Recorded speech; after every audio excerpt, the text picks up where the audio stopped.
January 15th and 16th, 2018 was one of the most tragic and significant events to ever occur at the York County Sheriff's Office. This is the story from the men and women in their own words of the events that took place that night.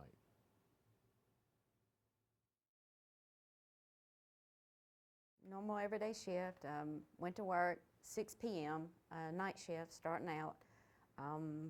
It was a Monday, and we have 7 dispatchers in there working. We have 3 on law and 1 EMS dispatcher, 1 fire dispatcher, and then call takers. That night I was a call taker. 911, police, fire, medical. I took a 911 call from a lady that said that her husband was irate and had been pushing her around, not really full-blown assault at this time. She was telling me that he drinks a lot and that he had been driving, that he does it all the time. He drives and drinks all the time. 979 York County. Go ahead. I have a domestic. Both parties still on scene at 3042 Farrier Lane. This is going to be Hospital Branch Drive in Kimball's Crossing. When I asked her, one of our questions are, has he been violent or can he be violent? And she turns to him and asks him, she wants to know if you're going to be violent. And then I think I heard him say, I can be.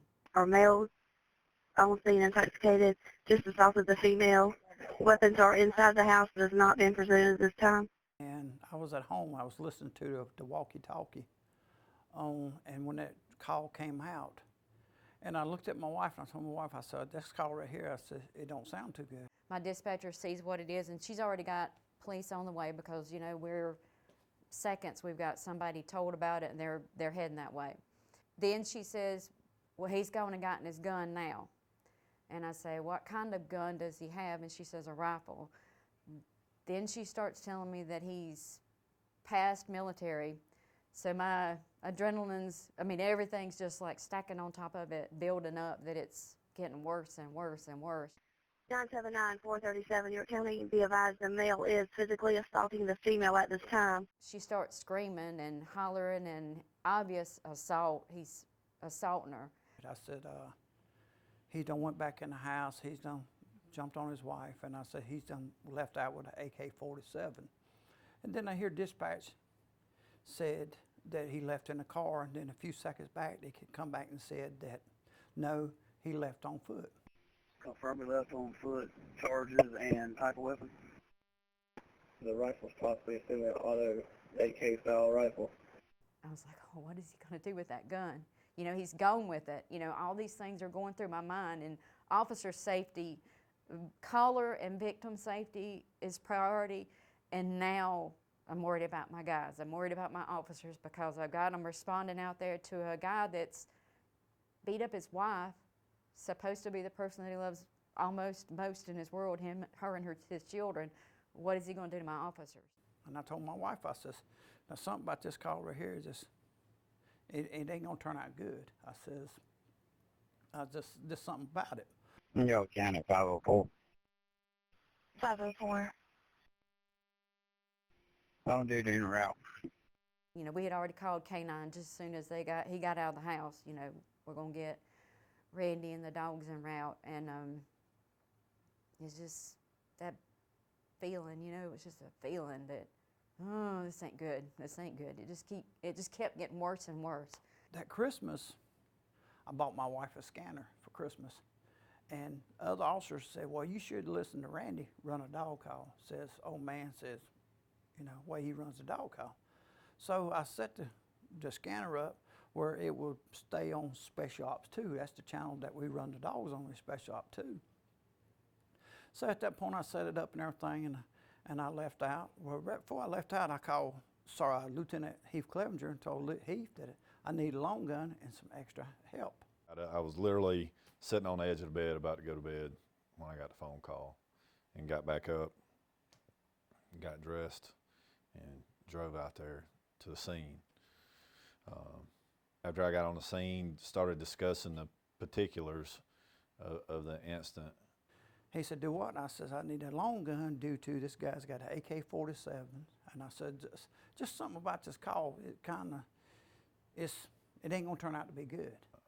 Decided to call and get some more SWAT team members out there because this guy being armed with some type of go bag and a rifle gave me a little concern. That's not usual. Usually people flee, they just run and they happen to be armed or whatever. Working second shift, working on cases in the office, just trying to close some cases up. Monitoring the radio, of course, and heard a call come out. As soon as the call came out, I started, just listening in. It was getting close to time going home. My wife called. I thought I'd, probably be home within the hour. So of course I checked our background, and they just pulled everything up and saw that we had one call with him before. Got a photo of him, took a picture with my phone, sent it out to the sergeant that was on scene. 130, 601. Go ahead, 601. I'm on Campbell Road. You tell me where you need me at. Got there on scene there at the house. Continued to ride the perimeter up and down the road, listening, for anything that we, possibly gunshots or anything, because we really didn't know what was going on with the guy at that point. Kind of got that feeling, when they thought originally he'd left the house in a car. They found out that he didn't, that he left on foot, and they called the dogs. It was just a weird, just got a weird feeling. I've been on a lot of calls, just kind of got that, just that eerie kind of feeling. Not something that I thought that it would end up the way it did, but just that it's just one of those things. It's like, this is just weird, And I remember that night, it was really cold that night, and my wife and I were getting ready to go to bed. I remember I was turning the blanket to get in the bed, and the phone rang, and being on K-9 for so many years, I seen that phone number and I said, that's dispatch, that's a K-9 call. I answered the phone, and I believe it was on speakerphone, and dispatch said that she asked me, she said, we have a K-9 call. Randy wants to know if you can run. Sergeant Clinton wants to know if you can run. And then, so he's got some people en route and everything. Got Mike Doty en route, Stephen Ramsey, himself, and Lieutenant Ligon. County 216. 216. On duty en route. Normally I can get ready and be in and out of the house, from start to finish, from the time they page me to the time I'm walking out the door in about 10 minutes. For whatever reason, this night I was around 15, 18 minutes. It was no different than any other call. Any other K-9 call that we've been on, somebody leave with a rifle mad, give them a little time, let them calm down, and we usually find them. On my way there, I kept catching myself underneath the speed limit. To be 55, I'd be doing 40. To be 35, I'd be doing 25. 10 minutes before I got on scene, Sergeant Clinton calls me and says, hey, I got a bad feeling about this one. And he's never done that before, and it just added on top of everything that I had already felt from this night. I sent a page out for 2 additional team members to come assist, and Mike Doty was the first one to answer. Lieutenant Clevenger was actually the watch commander that night, and he was initially going to run with Randy on the dog call. And I told him, I said, well, since you're watch commander, I'll go run with him, and he was good with that. I called Captain Williams, which is my captain. I called him and says, hey, Captain, this is what I got. This is what's done took place. And I says, I need Sled's helicopter. I want Sled's helicopter where they can flare it and catch him up. If they catch him with the flare system, just do a 4-man SWAT team member, and with night vision, they could go in there and locate him. County 5. A5. Myself from 504 on scene. I know it was a little before midnight. My wife was getting ready to go to bed, and the page come out, and I started to put my clothes on, and she asked, what was going on. I said, hey, there's a page to go out and run with K-9, and and she's like, why do you have to go? And I said, well, it's in York.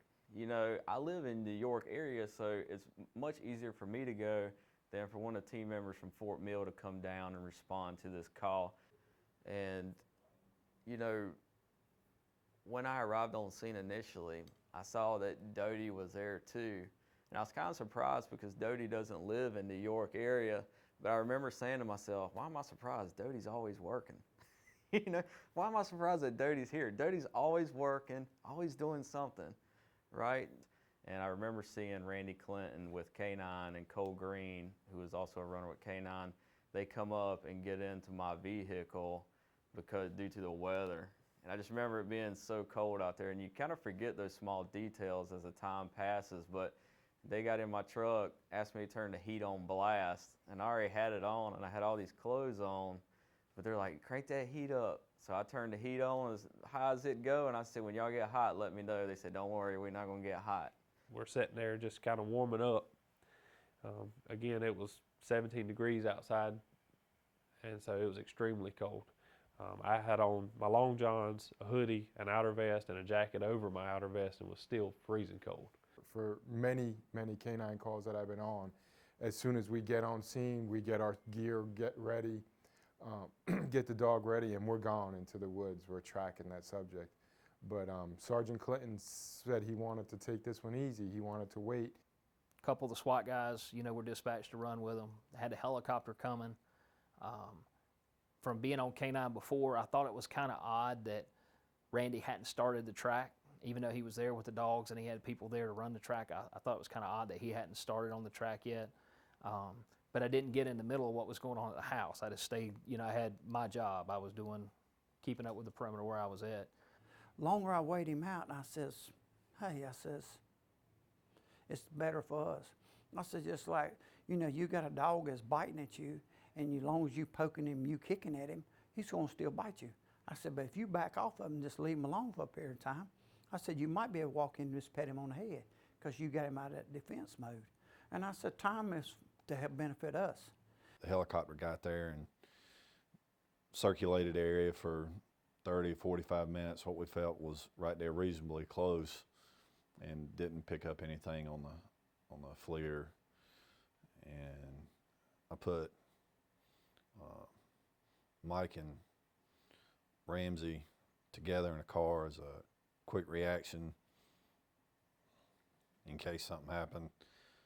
Dodie, just keep in the vehicle with you. Ramsey's coming to ride with you. Y'all gonna be a two-man roving in response to him. And so Dodie volunteered to drive. I jumped in the passenger seat with Dodie, and I remember I said something to him, and you don't think about these things that you say, but then after the fact, you come back to it. I jumped in, you know, it's nice and warm in his car, and it's freezing outside, and, you know, I know Ligon's gonna be outside freezing, you know, his butt off because it's so cold out, and I looked at Dodie and I said, hey man, we lucked out tonight. We're gonna get the warm seat, you know, not realizing what the events were gonna transpire later on. And I remember the motion sensor going on at the garage light, the light there. And, you know, I'm one of these people where I kind of have like some nervous energy, like I always like to be moving around. And I remember I kept on tripping that light to turn on, and Sergeant Clinton saying to tell me to stop, to stand in one spot, just so that, you know, if he is out on perimeter somewhere right close by watching us, I'm not giving our location away so easily. It just felt a little weird that, you know, like, is he right there watching us? It just had that weird feeling about it.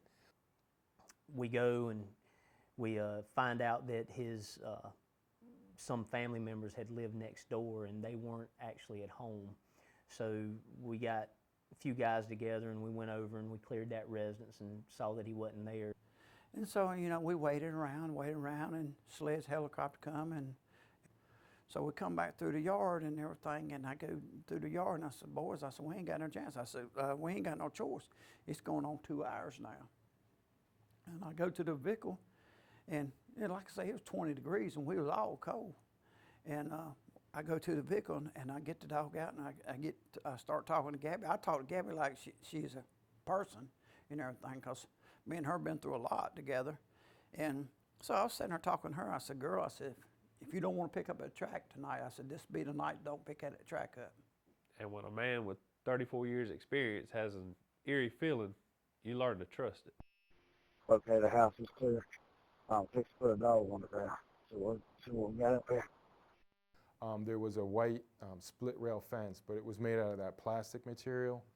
And I remember Sarge indicating it and I could see that the dog was on a track. And it was the kind of track it was on, it wasn't an old track. You could tell by the mannerisms of the dog, the way she was responding, the way Sarge said, you know, we're on them, we're on them. I heard something rattling in the woods. Well, as I heard it rattling in the woods, Gabby shot underneath the fence. Well, me, Lieutenant Ligon, Cole Greene, and Chris Rencio, we jumped the fence. I said, look here, guys. I said, we ain't running this fast. I said, we ain't running up here on top of them fast. We all got behind the dog. We all formed a diamond formation right at the corner of the house. Randy was up front.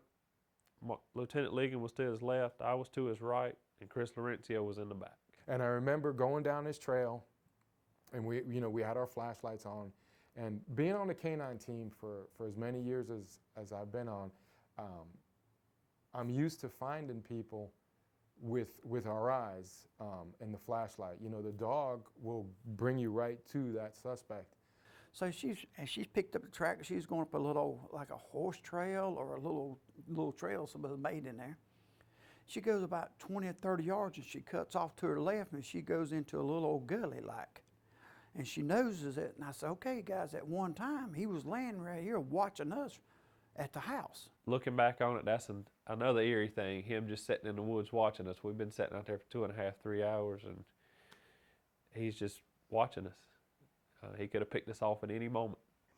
And so we went on through, and the dog was hot on the track. I've run dog with Sergeant Clinton for years, and it was very apparent that it was a hot track. Hey, Wayne. Go ahead. You see where our light's at? We dog got a track right there. Get on top of us. Hey, if we see you, we'll get out there to Hey, we run this trail. I don't know where this trail's gonna come out, Wayne, where it looks like in front of us. She makes a circle, comes back out, makes a circle back around us, behind us, and comes back around in front of us, and comes back out on the trail. As she comes back out on the trail, we all get back here behind her. Lieutenant Ligon says, hey, I'm in your left back pocket. I said, that's the place to be. And I probably hadn't got that out of my mouth, and we come around a corner, and it's just, he just opened fire on us. He says, pop, pop. He cut me a flip about 10 foot. I hit the ground, and I heard pop. I said, oh my gosh, he just killed the dog then. I could hear the shots being fired and I could feel them. I could feel the percussion. So, sir, y'all get down and shoot. I saw the muzzle flash, and I could see out the corner of my eye Sergeant Clinton. He was maybe 1.5 feet from me, maybe. I mean, I could have reached out and put my arm around him. That's how close we were together. And I seen him, it's like he cut a flip. But I had enough of wits about me that when I hit the ground, I had that light on, so I cut it off. I said, if he don't, he's gonna shoot me on the ground. I said, I got the light cut off and everything. I got the radio turned down. I immediately tried to disengage my light, my K9 light, which is on my vest. Could not get it to turn off, just with the adrenaline and everything going on. Couldn't figure out how to cut it off. So I covered it up with my hand. He shot me twice, and I'm disoriented, and I don't know where nobody else's is. The officer's at. I got my gun in my hand, but I don't know where to, because I didn't see the muzzle flash. I went straight on top of him, got my weapon out, and asked him, I was like, I said, are you okay? So I got my gun in my hand, and then Lieutenant Ligon, he slid up on my back, and he said, you all right? And his voice sounded like a little angel. He says, you all right? I said, Mike, no, I've been shot. I got an officer down. I've got an officer down, one shot in the leg. You need to tell me where he is in relation to me. I need you to tell me where we're at, where you can see us. Where is he at? Is he on the move, or is he still sitting still? Next thing you know, he opens fire again, and I started returning fire to his muzzle blast from the muzzle flash of his weapon. I crawled from behind where Randy was across the trail to the left-hand side. I got behind a tree, probably no bigger than 12 inches in diameter. I can remember looking up ahead, seeing the muzzle flash, and rounds coming by the right side of my head at the tree. And return fire. He fired again. I returned fire again. And then it just went silent. Sled, you got him on the FLIR. Have you got him? At that point, I still don't know where Ramsey and Cole Greene's at. The only one I know where it's at is Ligon. Deputy Greene was over to the left of me a little bit further up, and he goes, "Hey, Laurencio." Like, I heard something up in the distance, somebody talking, but I couldn't make out what it was. And he said, "Hey, Laurencio, LT's calling you." So I jumped up and I ran to the right where Lieutenant was, and he was with Randy Clinton, and he said that he was shot. And I was actually inside the house, so I did not hear the gunfire. And first thing I heard was Mike calling the radio that they had shots fired and officer down. Between 49 and back in towards Campbell's, I heard several shots fired. At the point that I was at Campbell and Parham, when the shooting started, I turned down Parham Road, turned in the front of the neighborhood right there, was trying to listen. I could hear shots being fired. I could hear all the radio traffic, but I couldn't figure out where they were at. In the process, I told dispatch just to send out a general page to the team to have everybody respond code 3. York County 100, go ahead and call all the other SWAT team members out and have them respond code 3. And about 1:30, pager went off again, and it was just respond code 3 to this location. No information, no anything. So I didn't personally know what had happened. So I jump out on 274, and Chuck Haynes comes by in his emergency management Tahoe. While I was getting dressed, there was some radio traffic on my handheld that my wife heard, and it exposed her to probably some stuff that she'd probably never been exposed to before, and she knew that I was leaving to go to work, and she knows what I do and what I signed up to do, and but as I got dressed and got my stuff on, she knew that there was already a tragedy unfolding. And I didn't know, and I think most of us didn't fully understand the magnitude of what was going on prior to responding. The SWAT page didn't say anything about Randy being shot. We didn't know until we got boots on ground. The armored vehicle, call it the Bearcat, make sure it gets there, make sure the equipment truck that has all the specialty equipment SWAT team uses, make sure it gets there. Called Melvin Billingsley, one of the patrol sergeants out of the Fort Mill area. He was on the way to get a truck already.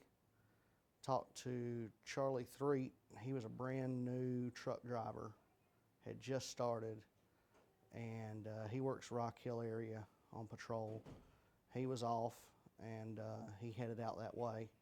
So I had 2 guys to get the truck, so I just got in my county pickup truck and just drove straight out to the scene. I really didn't know what we had. There was confusion initially as far as where they were located in reference to where we were at.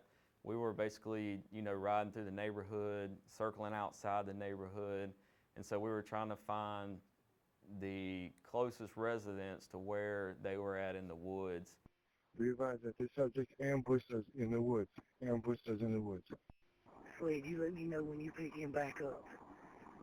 We just ease over. It's like he's laid down in here somewhere. So we just gonna start easing over him. Just listen out for a gunshot. He'll probably take one off at us. I was calling a sled who was there and had the FLIR system on the helicopter, and they advised me that he had gotten up and he was walking, and I said, "Is he coming towards us? What's he doing?" He's like, "No, he's walking away from you, and he's moving on." Mike, as soon as you figure it out, let me know so I can get to you. Can I get ambulance now? I think it's important to remember that Doty was on the radio the entire time during this. He was on his cell phone. He was coordinating with the LZ as far as where the helicopter was going to land, trying to get ambulances in the area. I mean, he was facilitating a lot of that initial medical response to the incident location, all while he was still focused on trying to drive around this neighborhood and find where Sergeant Clinton was at. Turned to my left, and it was Gabby. She had ran off ahead of us, but she come back to me. I grabbed Gabby's lead, I wrapped it around my left hand, and I held on to her as tight as I could because I knew that dog meant a lot to Randy. Lieutenant Ligon asked, "Has anybody got a tourniquet?" I said, "No, but I got a good belt on." And I pulled and I pulled and I pulled and I pulled on my belt, and something as simple as a belt, I could not even get my belt off. Luckily, Lieutenant Ligon had a tourniquet. I got a tourniquet around Sergeant Clinton's leg. I mean, all this we're doing in the dark because wasn't nobody looking to cut any lights on. And I get a tourniquet on his leg, and then I'm trying to pick him up, and you know, he's like, "You can't pick me up, you can't pick me up." I said, "Boy," I said, "you can't pick me up and put me on your back." And I could hear, you know, Lieutenant Clevenger in the background, like he's asking where we're at and everything like that. And I ran to my truck and started driving, we were trying to figure out where they were so we could get to Randy and get some medical attention. So finally I holler at Chris Laurencio. I was like, "Get over here, we're gonna drag him out." And what we had to do was, Cole Greene had control of the dog, of the bloodhound, of Gabby. So Lieutenant Ligon and I, we each grabbed like under the arm of Randy, and we just ran out of the woods. I mean, we ran as fast as we could over everything. No, Heath, back here, Heath. Heath! Turn around. Drive away in the cul-de-sac. Other way, left. There was a lot of people talking on the radio, you know, there was a lot of stuff going on, and I could see Lieutenant Clevenger's white SUV going past us, and then I think it came back again and went past us. I was driving around and they saw me, and I pulled up into the driveway, and we decided that time to load Randy into my vehicle and that I would go ahead and take him out of there. I didn't feel nothing. I was still alert and still attentive. I didn't even feel like I was even bleeding or anything like that. I mean, only thing was my leg was numb. And I guess that, you know, you're sitting there, you always hear it through our career, tunnel vision. Well, I guess that set in, I don't know. And they was dragging me out and got me to the car. As they got me to the car, well, see, Gabby never came back to me. I thought she was dead. And I remember I was trying to hold Gabby back, and it was like, man, she is just unbelievably strong tonight. And what it was she was trying to get to Randy. They got me to the car, and when they lifted me up, Gabby come around, and I started hollering, and Gabby come around and licked me on the face, and I said, "She ain't dead." So I knew at that point she wasn't dead. Once she got to Randy and she licked him in the face and realized he was okay, it was like, all right, time to go back to work. And the whole time we were trying to get Randy loaded up into a vehicle, she was still trying to track this suspect. Get Randy loaded up, and I go to close the door, and I hear him holler. I just figured he was hollering from his leg hurting him. And he looks at me, and he's like, my leg. And I look down, and his right leg, the leg that's not hurt, I just shut the door. And so I said, "Oh, Sarge, I'm sorry. I grabbed his leg, put it up into the vehicle, shut the door. And I was afraid that was the last time I was going to get to see him." Going to be transporting Randy, and I was trying to find out, there's a EMS station. They use a fire station on 161 not far from there. But that didn't all, they're like us, that didn't always mean they're there. So I called to try to figure out if there was an ambulance there, because if there was, I was just going to take him straight to the fire station and turn him over to an ambulance. But they weren't there, and by the time the the conversation between me asking dispatch and them finding out where the closest ambulance was, they were behind us. And I heard on the law enforcement channel, Heath going en route with, then I didn't know who it was, but the wounded officer to Piedmont. So I swapped over to the EMS channel to the hospital and radioed in that there was an officer coming in so they could be ready for that. And I mean, he's driving that like he stole it, son. York County, 100. 100, go ahead. Be advised, I'm code 3 en route to the hospital with 504, reference to gunshot wound. I said, well, I can get there fast with he's driving, and I said, I ain't gonna bleed to death every time he gets there with he's driving.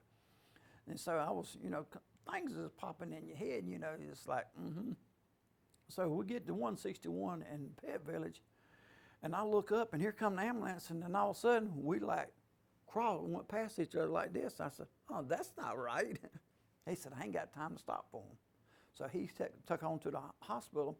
Well, we turned on the Hurlong, Hurlong and 901 made the left turn on the Hurlong.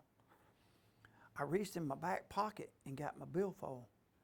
And when I come out, my hand was covered in blood. And I said, oh my gosh, I said, I'm bleeding. I said, I'm gonna bleed to death. And I started panicking. And then next thing I know, he said, York County says, have them meet us at the hospital, so we're pulling in. And they take off to the hospital. I look at Cole Greene. I said, "You need to stay here because I mean, it's a crime scene now. I want you to stay here." I said, "Hunker down, find you a safe place to do. Get up against the house, keep your back to the house, and just hang here." And I said, "We'll get you somebody here." I looked at Chris. I said, "Let's go." And he's like, "What?" I said, "Let's go. We got to go after this guy. We got to get him." I said, "All we got is the shift units out there riding around." I said, "He's on foot." I said, "We got to go get him." And I remember turning to him and I said, LT, I still don't have my long gun. And he said, it's okay, Chris. We'll go without it. Let's go. So I went down, got in that patch of woods, and we were all sitting there. And I remember hearing 2 more gunshots. And it sounded like he was directly behind us. So we just gonna start easing over him. Just listen out for a gunshot. He'll probably take one off at us. Hey, he's firing. Somebody's firing. Fired. Shots fired. Fred, he's gonna be back over this way. Y'all are going away. Come this way. Come on. And then all of a sudden, we smell gunpowder. And if you know anything about shooting, if you can smell gunpowder, it's close. So at that point in time, I kept in communication with the helicopter, and they were telling us his movements and stuff, and you could hear shots going off. What we found to be later that he was actually shooting at the helicopter. Helicopter goes black. They cut all their lights and stuff off, but they still continue to monitor his movement. Me knowing that I had to stay there and preserve that crime scene was an eerie feeling, because I didn't know where the suspect was. I didn't know if he was behind me, beside me, in front of me, if he's gonna come up from my right, left, from behind me. So I decided, hey, I'm just gonna prone out right here in these woods, and I'm gonna face the cul-de-sac. Hey, we need a perimeter set up on this. We need it tight right here, because he's on the move back towards us. Patrol guys had started setting up a perimeter around, and I distinctly remember the helicopter saying, "Guys, be careful. He's in the edge of the woods. He's putting the rifle on his shoulder. He's taking the rifle off his shoulder." They were, they could see that with the FLIR. To me, it was like looking into the complete darkness. You couldn't see anything. And when it did come across the radio, we had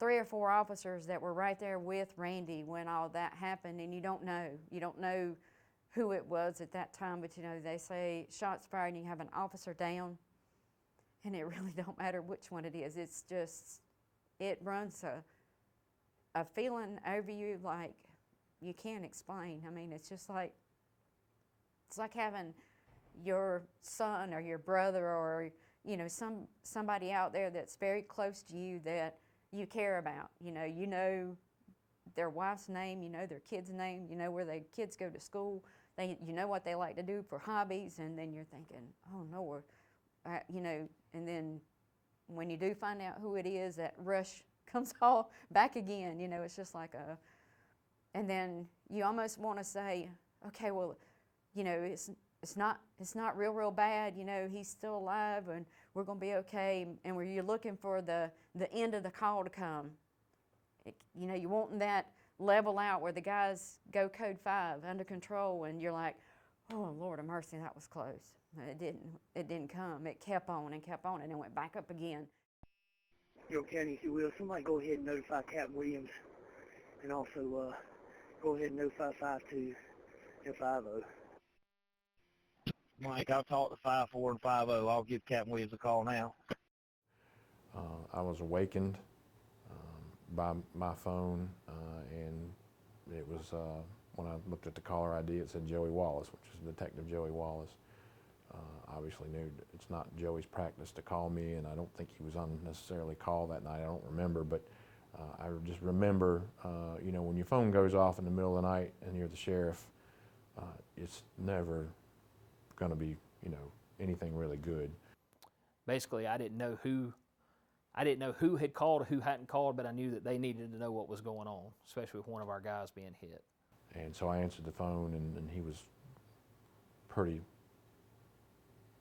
quick to inform me that Randy Clinton had been shot. And I went to the hospital, Piedmont Medical Center. And then the door came back open, and so and they says, Lieutenant Clevenger says, if anybody notified 504's wife. So I started thinking then, and they said, Firma says, Deputy Ashford has got her picked up, and he is route to the hospital with her. He says, is he running code? He says, no. Says, go ahead and run code. Well, I knew as soon as my wife got to the hospital, she was going to be tore up. She was going to be screaming and hollering and crying and stuff. And I says, I got to think of something to ask her to, you know, kind of break the ice.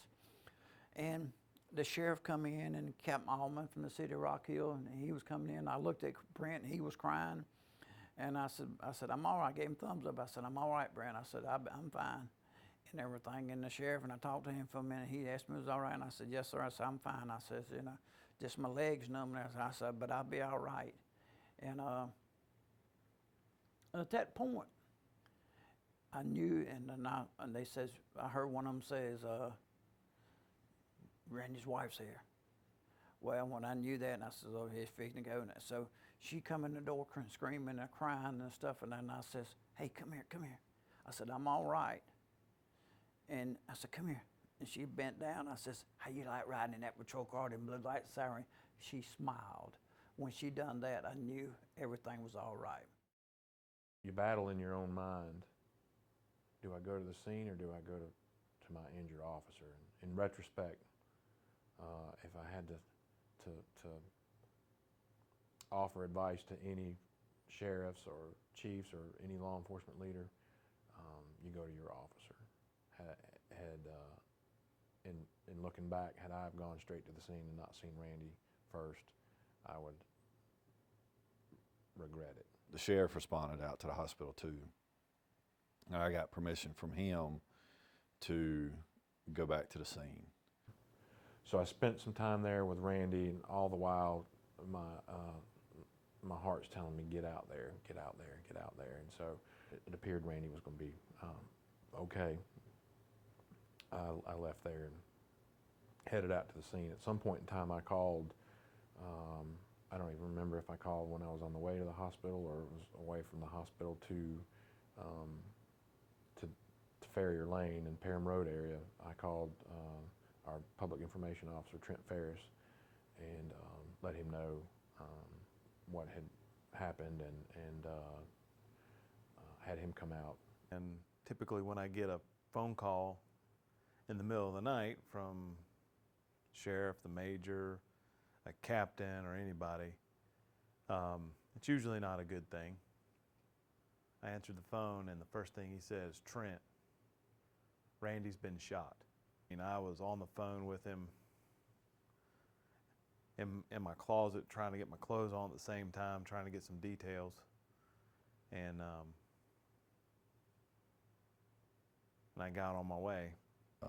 Contact with Rock Hill PD, SWAT, and they were offering to respond, and I told them, yeah, you know, go ahead and, you know, whatever you can do, because you can't have too many people for a situation like that.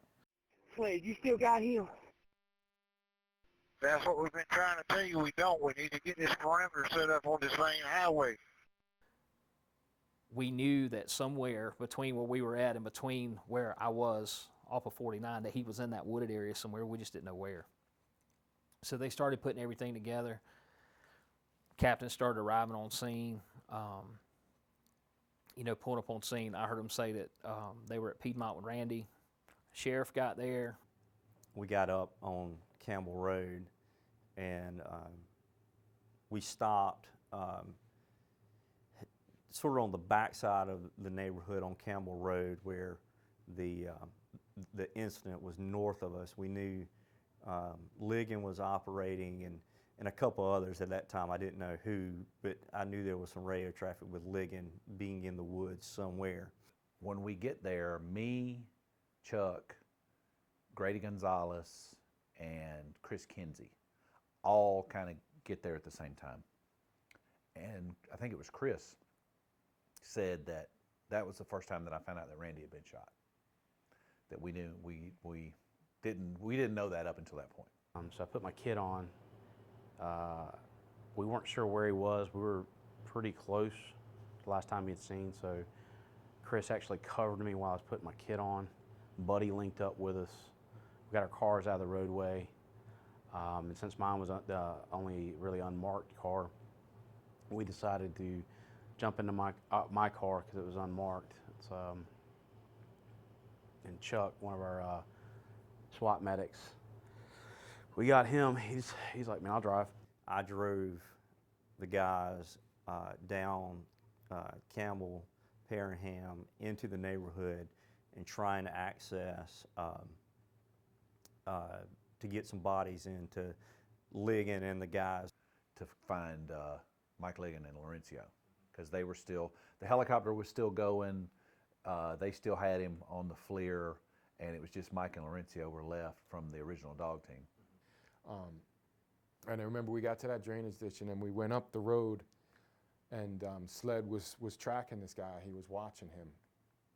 And I remember I think we crossed the street again, and we got into a backyard going towards the power lines. And we couldn't figure out where we were. Sled was watching this guy with their FLIR. They could see him moving through the woods. Sled, we're getting ready to cross. You're going to have two officers crossing this cul-de-sac, all right? We're going to be crossing in the cul-de-sac. When you see me crossing this cul-de-sac, I want you to tell me how far away I am from him. Ligon's always been faster than me running, and he's like, you ready? And we're like, let's go, and we ran as fast as we could because we had to just show we would have to give up our location where we were to this guy if he's watching, because we had to practically run right across the road in the cul-de-sac. We get within about 150 yards of him. Didn't have no night vision, nothing, and I just wasn't gonna, at that point in time with what happened with Randy and all, I wasn't gonna try to get any closer at that point in time unless he started moving. We were laying down in the prone position right near a deck in a backyard, looking into the black void of the power lines and trees and everything like that. And I remember asking dispatch, can you see me on the radio?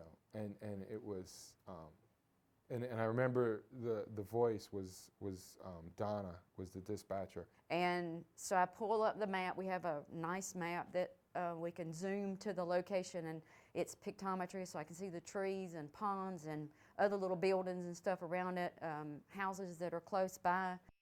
All right, he is still walking. I was trying to give y'all another street that he's walking towards. Sled, just try and stay on top of him. Just try and stay on top of him.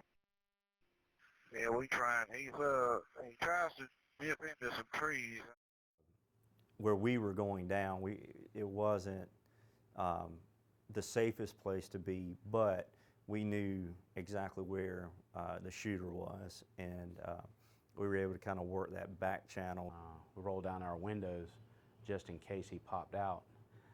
And Chuck had left his window up, and he started to roll it down. I said, Bubba, I need you to roll down your window, because we all have earmuffs. our helmets. And he's like, what for? I said, man, I'm going to blow your eardrum out if I start shooting inside the car. It took us a minute. We drove around the neighborhood a little bit. So we find Mike and Chris. We get we get together with them, and they've got him. And we were waiting for. We're moving back on the power line where the helicopter had him. We were waiting for the Bearcat to get there, our armored vehicle. Bearcat arrived on scene, and as we were standing there, Mike Doty told me to grab my gear and get in the front seat of the Bearcat, which was a first. Normally, we stay in the cold zone and we're called in if we're needed. That night, for some reason, something changed, and he told me to jump in the front seat with my gear. Unbeknownst to me, later that would play a big role. And then I came back out to Parham and right there at the entrance of the neighborhood, and got with, made sure Mike Channell was off in the Bearcat, make sure he had what he needed, and then started working the channels of where standby ambulances were, hospital status, flight status, things like that, things that the medics are supposed to be doing anyway. I didn't know, at that point, I didn't know that Heath had driven Randy to the hospital. I didn't know any of that stuff. We just got there and were given a real brief what had happened, and then we were trying to get down to where Mike and Laurencio were to help them. They didn't know at that moment what actually happened. And you know, that's common with communication breakdown, especially in a critical incident like this. And he's like, okay, you know, at least now you know. In case you didn't know, he shot Randy. So I pulled up, I arrive on, I believe it was Parham Road. I get out and I park right behind Mike Doty. Mike gets out his vehicle, I get out of mine. I ask Mike, hey Mike, where's the Bearcat? Where's it at? He's like, Kyle, it's coming, it's coming. I was like, all right, well, I'm getting on it with you. So the Bearcat pulled up and we got on it. Before the Bearcat got there, the helicopter got low of fuel. All right, we gotta go. There's some flaming out on us. 10-4, thank you. We'll do our best to get to him quick. And to those guys, you know, credit, they stayed as absolute as, I understand they landed in the Walmart parking lot, or they landed short of the airport because they just didn't have enough fuel to make it all the way. Those guys did everything they could, even after, you know, getting shot, you know, him shooting the helicopter. 800, said 504. Go ahead, 504. We didn't make the airport. 10-4. Is there any way we can get somebody? I know you got a lot going on right there, but we really need to get that fuel truck to us, because we didn't make it to there. And it was really a sinking feeling that now everyone was exposed. We didn't even know if where we were operating was safe. Those pilots are special human beings, to say the least. County 809 on Ops 1. 809. Okay, do we have an update on SWAT helicopter? Not this time. We do know we have the fuel truck en route to them. 10-4. The SWAT guys got into the Bearcat, and the guys that were not SWAT guys left. I loaded up an armored vehicle with the other team members that were there, and we pulled down to the last location where they had him. We go down to where, and we searched around there for a while, and it was Charlie Threet was driving the Bearcat, which it was funny because I think that was Charlie's first time driving the Bearcat, was that night, because I kept calling him Travis, because usually Travis Shealy drives the Bearcat, and I was sitting in the seat facing, Charlie was facing forward, and I was sitting in one of the jump seats facing back, and I kept turning my head and saying, Travis, we need to do this, Travis, we need to do that, and it wasn't Travis, it was Charlie. There wasn't a lot of neighbors, there wasn't a lot of people, the public wasn't out this night, and again, it was ice cold, especially for this area. I mean, it was freezing that night. Got in the turret on the top, we opened the turret up and drove down to where we thought he would be, and he wasn't there. got us down there. By then, we pretty much for sure he had moved. I mean, you hear that thing coming, you're not going to stick around. Certainly not going to try and fight, you know, with 8+ guys inside of it. So. Greene, you hold what you got with the dog, okay, buddy? Just hold what you got. Me knowing that I had to stay there and preserve that crime scene was an eerie feeling because I didn't know where the suspect was. I didn't know if he was behind me, beside me, in front of me, if he's going to come up from my right, left, from behind me. So I still had Gabby's lead wrapped around my hand. Had my gun on my vest at that time. I took my gun out off of my vest, took my left hand and I placed it on my chest, and I lay down in a prone position with the gun out in front of me, facing the cul-de-sac. Gabby began whimpering, wanting to track, continuing to try to track, and I kept telling her, no, Gabby, no, Gabby, no. Finally, after several minutes, I realized that she is still on what we call a tracking harness, and because she was hooked to her tracking harness, she was still wanting to work. And after I calmed down and come to my senses, I unhooked her lead from her tracking harness and hooked it on her dead ring. And the moment I did that, her tail tucked between her legs, and she was all over me as if she was scared. So I held on to her, I petted her, and I laid there on my stomach, holding her, trying to get her calmed down for approximately an hour and a half, almost 2 hours, as they tracked the suspect through the woods, trying to figure out where he was, assembling the SWAT team. They got the SWAT team over on the power line and was trying to find him. 800-50. Go ahead, Sheriff. Perimeter adequate. You need more resources. Sheriff, I think we got him pinned down here. As soon as I can get this Bearcat here, we're going to roll up on him in the Bearcat. Greene may need some people back up there at the initial point where we got the officer down for crime scene purposes. We may want to go ahead and roll forensics and go ahead and notify SLED as well, Sheriff. 10-4-5 for you, copy. I laid there for quite some time, and my feet began tingling. I said, God, I'm getting cold. Just kind of figured it was my feet going to sleep. Well, then it went to my legs, and I didn't feel anything at all. And I laid there and I laid there until Lieutenant Ligon asked me, hey, Cole, how you holding up? Greene, you got anybody down there with you yet to get the dog and all? No, sir, and I need somebody. I'm pretty cold down here. Kinsey, can y'all get to where Greene is and go ahead and get the dog, check the dog over real good, check Greene over real good, and just get a couple vehicles down there and go ahead and secure that scene behind that house? Once I got to a seating position, I was like, you know, I'll be all right. I'll be able to get up here in just a second. I sat there for long enough for the car to come down the cul-de-sac into the driveway, and he said, where are you at? I shined my flashlight. I said, hey, Lieutenant Lilly, I'm over here. He come over there and he was like, all right, get up. And at that point, that's when I realized I couldn't get up. I had lost all feeling in my legs from hips down, like I couldn't feel anything. It's okay. Go ahead for him. He's down there with me. They had emails coming. This one of our officers. And so I started assessing Cole, and he was definitely had some hypothermia issues. He had been on the ground a long time. We brought in a EMS unit to pick up Cole. And we always cut up. He was, oh, you'll be all right. And hearing that from a medical personnel, it just kind of reassures that, yeah, I am going to be okay. And like I said, at this point, I'm out from where I think the suspect is, so I feel safe now. Go ahead, Jerry.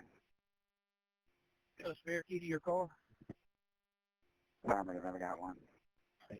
We got your car up in the road, blocking the road off. I just want to make sure so I can secure it. Thank you. Mike Doty came up and parked across the street, and I remember walking over to the car, and he was getting his rifle and stuff out, and he had a handheld FLIR. And he handed it to me, so I don't know if the batteries are good or not. We cut it on, and we were trying to look in the woods with it, and we used it until it, until it died. But he grabbed his stuff out of the car, and again, SWAT was trying to mobilize. Everybody's trying to get together. We had his car parked in the grass, and my car was parked on the road. His was in the grass right beside it. And we needed a car to block the road. And I didn't want to tie my car up blocking the road just in case I had to go somewhere else on the perimeter. So he ran over to get in the Bearcat, and he had a set of keys, and I had a set of keys to his car. And I called him on the radio and said, hey, do you have the other set of keys? He said, yes. I said, we're going to use your car to block traffic. I'm going to lock it up. So I locked his car up in the middle of the road. And blue lights going. Went back to helping, any way I could right there with perimeter. Sheriff got there. Trying to figure out the best way to apprehend this obviously malicious and dangerous man who's armed with a high-powered rifle, who's already shot one of our officers, and do it safely for our officers. The sheriff said, hey, why don't you come back here and kind of bring me up to speed of what has gone on at this point. So that's when I came back over. I'm on the phone with various officers, and I know that SLED and Charlotte now has their helicopter up. They were working, they had set up a better perimeter. We had sent out reverse 911. Everybody was doing what they were supposed to be doing out there, so I kind of come in on the back end. Still didn't have a lot of intel at that time. Just kind of constantly evolving, but you got to be dynamic, you got to be able to move. So once the helicopter left, I guess he moved, because when the helicopter came back, they said that he was no longer in that spot. And we used night vision. We used all of our tools that we had to try to find him. We didn't have any luck. And so when we went back, we picked up Heath, and then the SLED helicopter got back. I think Joey Wallace had coordinated getting a fuel truck to go take fuel to the helicopter. So when I got there and got fully dressed out, we got some information from the helicopter that had refueled and returned that there was a boat behind the house that there was a heat signature coming from. Go ahead, Ray, honey. Hey, listen, you know where y'all drove down to where that light little creek is that goes into the head of that pond? Farming? All right, when you turned the light out to the right-hand side, did y'all see a boat over there? I didn't see a boat. Well, it's like a little pontoon boat, little John boat that's over there. There was a pond, and there was like a boat, looked like a John boat turned over in the backyard, and they were seeing a heat signature, like maybe that somebody was under the John boat. Couldn't say for 100% that somebody was under there, but they were getting a pretty good heat signature. It's turned up, and it's got something warm up underneath it, but, there's no way to get up underneath it for us. But it's right on the edge of that pond. I couldn't tell anything other than there was a heat signature coming from it. Was it, could have been an animal, could be a human, whatever. So we came up with a plan to go after the boat.